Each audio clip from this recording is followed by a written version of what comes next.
serius pada situasi ekonomi nasional. Menurut Kepala Badan Meteorologi, Klimatologi dan Geofisika atau BMKG, Dwi Korita Karnawati, sektor pangan dunia merupakan sektor yang paling rentan atas terjadinya perubahan iklim. Hal ini terjadi akibat perubahan pola curah hujan dan kenaikan suhu udara, sehingga menyebabkan produksi pertanian menurun secara signifikan. Kami memilih topik Desa Peduli Lingkungan penting karena lingkungan yang sehat dan lestari sangat penting bagi kehidupan manusia dan makhluk hidup lainnya. Desa-desa yang peduli lingkungan dapat mempromosikan praktik-praktik yang ramah lingkungan seperti pengelolaan sampah yang baik, penggunaan energi terbarukan, dan penghijauan. Selain itu, desa-desa peduli lingkungan juga dapat meningkatkan kesadaran masyarakat tentang pentingnya menjaga lingkungan dan mengurangi dampak negatif pada lingkungan. Hal ini dapat membantu menjaga keseimbangan ekosistem dan memperbaiki kualitas lingkungan hidup. Oleh karena itu, kelompok kami memilih topik Desa Peduli Lingkungan dapat membantu kita memahami pentingnya lingkungan dan bagaimana kita dapat berkontribusi untuk menjaga lingkungan yang sehat dan lestari. Selanjutnya ada desa dengan energi bersih dan terbarukan. Desa dengan energi bersih dan terbarukan adalah desa yang menggunakan sumber energi yang ramah lingkungan dan dapat diperbarui seperti energi matahari, angin, air, dan biomasa. Desa-desa dengan energi bersih dan terbarukan dapat mengurangi ketergantungan pada bahan bakar fosil yang tidak ramah lingkungan dan dapat menyebabkan polusi dan perubahan iklim. Dan yang kedua yaitu ada desa yang tanggap terhadap perubahan iklim. Desa yang tanggap terhadap perubahan iklim adalah desa yang memiliki kesadaran dan tindakan untuk mengurangi dampak negatif perubahan iklim dan meningkatkan ketahanan terhadap perubahan iklim. Desa-desa tanggap perubahan iklim dapat melakukan berbagai tindakan seperti pengelolaan sumber daya alam yang berkelanjutan, pengurangan emisi gas rumah kaca, dan peningkatan ketahanan pangan dan yang ketiga yaitu Desa Peduli Lingkungan Laut. Desa Peduli Lingkungan Laut adalah desa yang memiliki kesadaran dan tindakan untuk menjaga kelestarian dan keberlanjutan ekosistem laut dan pesisir. Desa-desa peduli lingkungan laut dapat melakukan berbagai tindakan seperti pengelolaan sampah dan limbah yang baik dan pengembangan ekowisata dan pengawasan terhadap aktivitas perikanan yang tidak ramah lingkungan.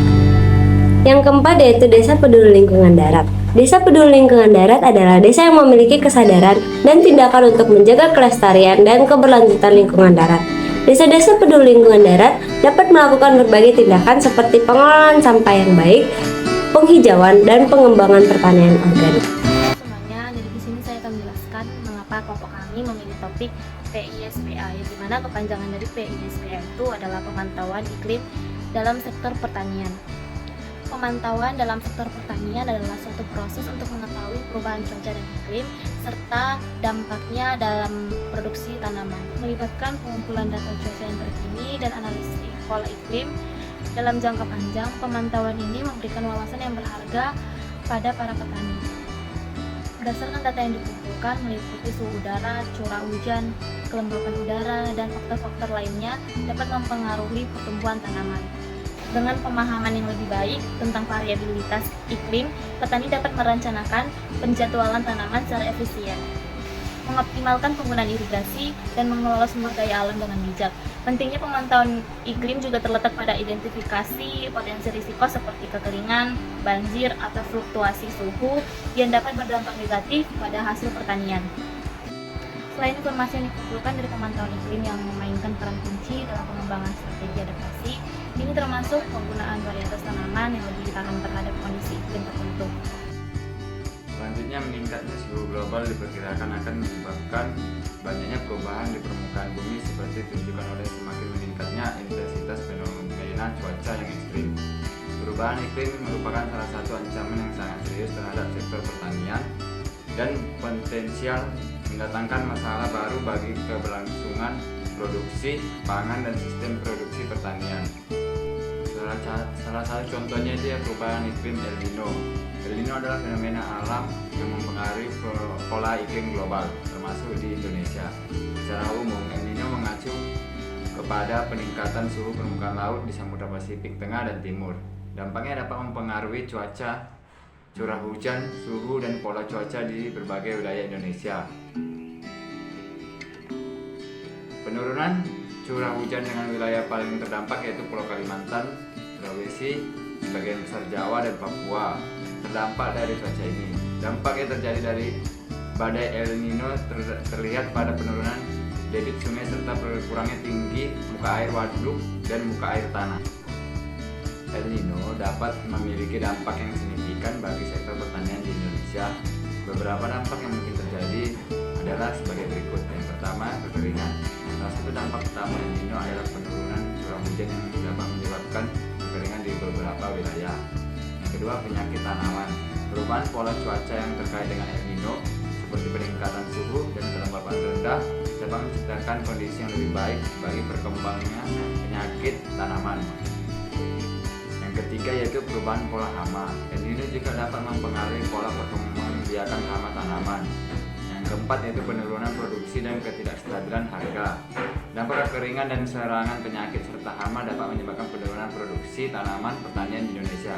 Penurunan pasokan dapat mengakibatkan kenaikan harga produk pertanian yang pada gilirannya dapat berdampak negatif pada ketersediaan pangan dan stabilitas ekonomi.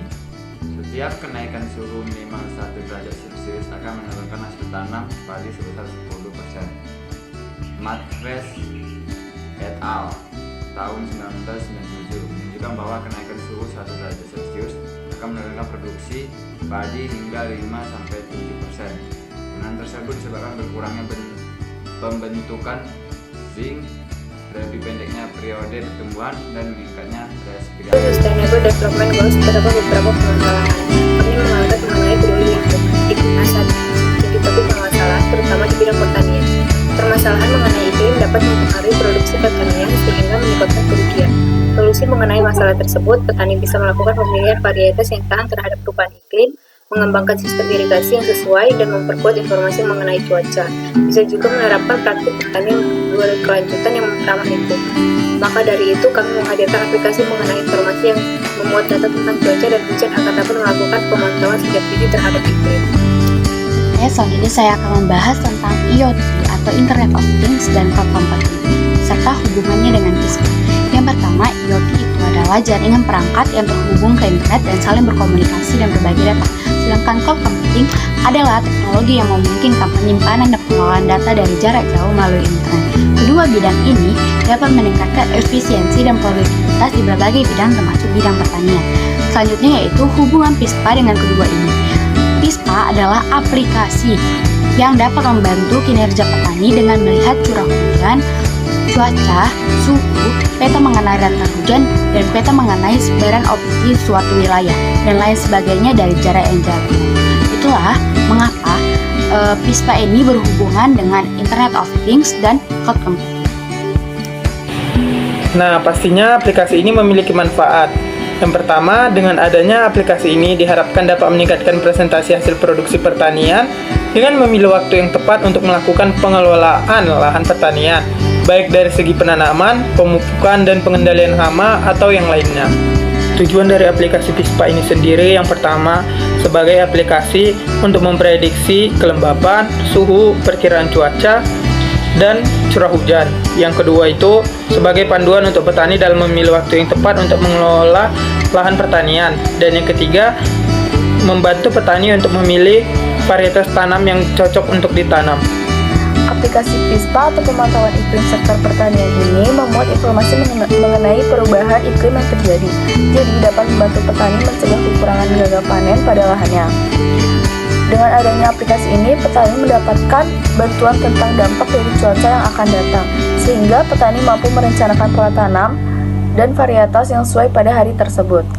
Aplikasi ini memberikan 4 fitur yang berbeda. Yang pertama, ada data dari BMKG mengenai perkiraan curah hujan, cuaca, suhu, dan dari suatu wilayah. Yang kedua, data dari NOAA mengenai arah angin di setiap wilayah. Yang ketiga, peta mengenai rentan hujan. Dan yang terakhir itu ada peta mengenai sebaran OPT suatu wilayah.